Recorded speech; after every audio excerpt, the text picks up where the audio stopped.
sin duda. Elio, vamos a hablar unos minutos con un diputado que tiene un papel protagónico en todo, en casi todas las cuestiones. El diputado Leopoldo Moró, que está en línea con nosotros. Leopoldo, querido, buenas tardes, ¿cómo vamos? Aquí Sofía, Elio y Tuni te saludan. Bueno, contento de estar con ese gran equipo. Saludos para todos. ¿Cómo vamos? Bien, muy bien. Bueno, te vienen días espinosos, esencialmente porque de alguna manera, Leopoldo, está flotando el temor de que se terminen dividiendo, de que la renuncia de Máximo Kirchner a encabezar a los diputados del Frente de Todos termine en una ruptura, y supongo que eso es casi una ofrenda a la oposición. Es un temor absolutamente infundado, que por supuesto a algunos interesados alientan por las mismas razones que acabas de apuntar vos, en cuanto a cuál sería el resultado final de una decisión de esa naturaleza. ¿Y por qué digo que es infundado? No lo digo solamente por una cuestión de fe o de convicción, sino lo digo porque estoy absolutamente convencido de que esta discusión que se ha suscitado alrededor del tema del Fondo Monetario Internacional tiene un punto de partida que es común a todo el Frente de Todos, que es trabajar por mejorar la calidad de vida de los argentinos y defender hasta el último mango de los argentinos. Es decir, acá, ¿qué estamos discutiendo? ¿Cómo logramos que los argentinos no sufran las consecuencias del endeudamiento que nos impuso Macri? ¿Cómo logramos que los argentinos ahorren hasta el último dólar para no ofrendarlo a quienes nos llevaron a esta situación? Esa es la discusión. Entonces, si esa es la discusión, bueno, no hay ninguna posibilidad o riesgo de fractura.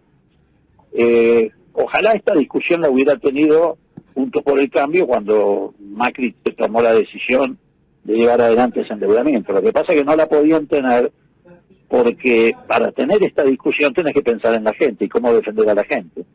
Mira, yo te voy a dar datos históricos muy rápidamente y datos actuales. En primer lugar, ha sido típico de los movimientos populares, de los movimientos nacionales en Argentina, tener alas. Cuando el radicalismo era un gran movimiento nacional y popular, tenía alas que representaban pensamientos, algunos más vinculados al statu quo, otros más vinculados al progresismo, por decirlo de alguna manera. Bueno, estaba el irigoyenismo, el alvearismo. El peronismo ha tenido históricamente alas. Yo no voy a hacer todo un repaso histórico que ya el oyente y vos lo conocen mejor que nadie. Y bueno, en este caso también se da esa circunstancia. Pero no hay un peligro de que esto derive en una pelea en la que termina habiendo dos bloques y no, hasta que se divida incluso el Frente de Todos. No, mira, a ver, en primer lugar por eso te decía que también te voy a dar datos actuales. Si hay un lugar donde se expresó genuinamente el Frente de Todos, y yo te diría que de manera muy eficiente, fue precisamente el bloque de diputados del Frente de Todos. Ahí estuvo con mayor grado de digamos, de franqueza o de adhesión a los principios básicos del Frente de Todos, expresado en el bloque que manejó hasta ahora Máximo, y que seguramente de aquí en más va a continuar en la misma dirección Germán. Es decir, allí es donde se dio los resultados más importantes del Frente de Todos. De ahí salió la ley del impuesto a las grandes fortunas, que significó un 5% del Producto Bruto Interno que se agregó al momento más difícil que estaba atravesando en términos económicos la Argentina.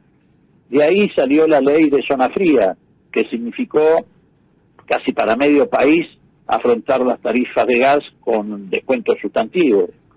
De ahí salió la rebaja, o mejor dicho, la modificación del impuesto a las ganancias, que significó que 1.200.000 argentinos dejaron de pagarlo. Lo que pasa es que en esas cosas estaban ustedes todos bastante de acuerdo. Entonces, bueno, más o menos.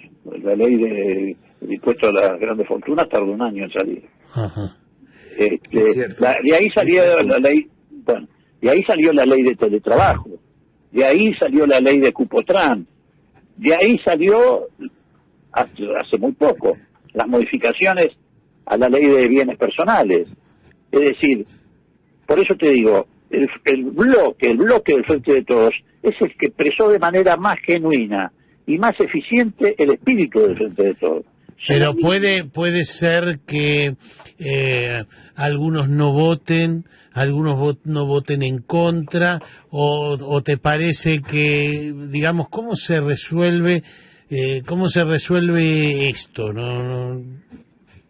Bueno, se va a seguir conversando, se va a seguir discutiendo, se va a seguir debatiendo. Por otra parte, todavía, a pesar de que faltan pocos días para el vencimiento del próximo pago al fondo, falta mucho en términos políticos para seguir discutiendo. En realidad todavía lo que hay aquí es simplemente un preacuerdo, y como vos sabés, y como se ha dicho hasta el cansancio, el diablo está en los detalles. Veremos cómo sigue avanzando esta conversación. Todavía no hay ni siquiera un acuerdo con el staff técnico del fondo. Pero entonces Leopoldo, en términos políticos, como me gusta esta definición que usted encara en la conversa que estamos teniendo, esta mirada tremendista a la que hemos asistido con respecto primero a la carta de Máximo, después al supuesto esto que le pregunta Tuni, que la sensación de que alguien va a votar en contra, que va a haber una ruptura, etcétera, etcétera. A mí me da la sensación, escuchándolo a usted y viendo el desarrollo de los hechos y con este raconto que ha hecho usted, de que la lectura es exactamente la contraria, es decir, Máximo da un paso al costado, no porque vaya a votar en contra, sino porque en todo caso no está convencido y lo plantea públicamente de cara al electorado, de cara al compromiso que en su momento tomó y tiene, digamos, esa mirada política con respecto a qué hacer en la Argentina. Yo diría que tengo esta sensación, y usted corríjame, no es tremendista, sino todo lo contrario, este gesto de Máximo. Pero absolutamente. Y además tampoco es irresponsable como lo quisieron hacer aparecer algunos en algunos medios de comunicación. Todo lo contrario, es un gesto absolutamente responsable. Porque además la responsabilidad de quienes integramos los movimientos nacionales y populares, vuelvo a reiterar, está en luchar por defender el mango de la gente.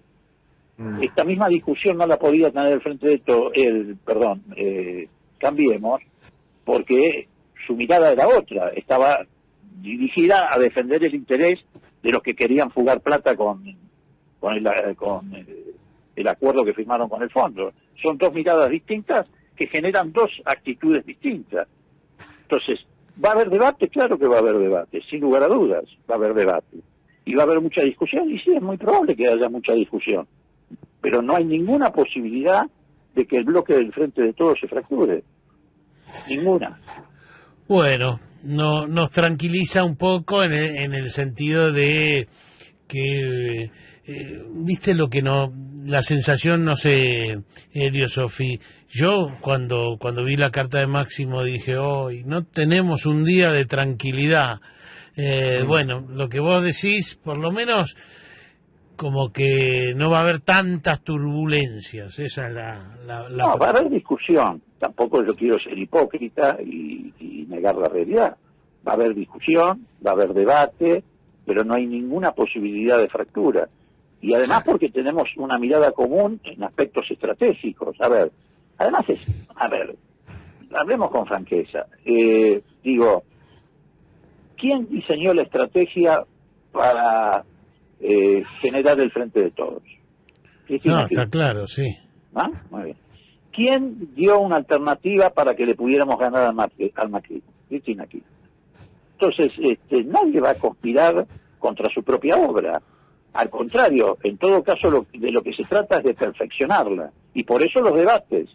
Vos fijate que ahora estamos enfrentados a una situación muy interesante, por ejemplo, en materia de política internacional y de comercio internacional.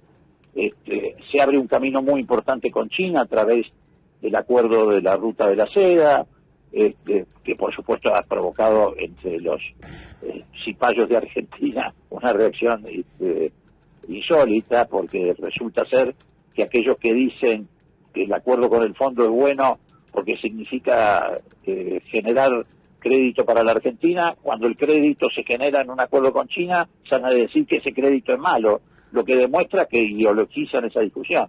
Pero esto es más viejo que el mundo, digo. ¿Sabés quién fue el primer presidente, no de Argentina, de Occidente, mirá lo que te estoy diciendo, que comerció con China? Alfonsín. No. ¿Quién? Un poco más atrás. Arturo Illia. Mirá vos. Epa. Sí. En el año 64 la Argentina tuvo una cosecha excepcional, pero excepcional. Todavía existía la Junta Nacional de Grano. Pero los exportadores de la época no querían pagarle al productor un valor de 8 pesos el quintal. Querían pagarle 5. Entonces Illia dijo, no, eso es injusto. Pero tenía una dificultad, ¿dónde colocaba la cosecha? Bueno, se comunicó con el primer presidente que tuvo la FAO, que era un hombre de Brasil que asesoró a Mao Zedong con la reforma agraria, hizo ese puente, y fue el primer presidente de Occidente que negoció con China. En el año 64 China no integraba ni siquiera la Organización de Naciones Unidas. 6 años después, ¿te acordás de la famosa gestión de Nixon para integrar a China al comercio internacional, y a partir de ahí China se suma a Naciones Unidas?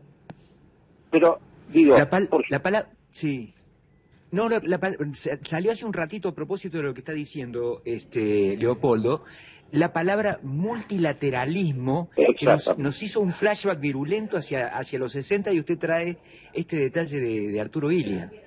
Sí, por supuesto. Te imaginás que lo acusaban a Arturo Illia de procomunista. Bueno, de hecho, al año y medio lo echaron del gobierno con un golpe militar. Claro. ¿Sabés qué les decía Illia cuando le decían, bueno, pero usted está negociando con un gobierno comunista? Viste, como en estas horas también algunos periodistas del vasallaje decían, les decía, sí, pero pagan mejor que los capitalistas. Correcto.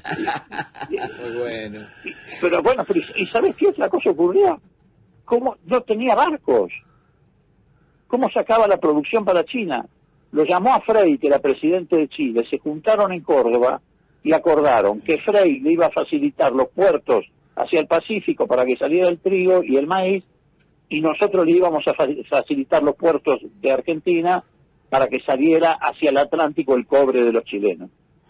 Y así los productores recibieron un precio pleno frente a los sectores exportadores que no querían pagar ese precio a los productores.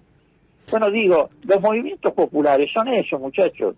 A ver, y bueno, y eso lo defendemos con dientes y uñas.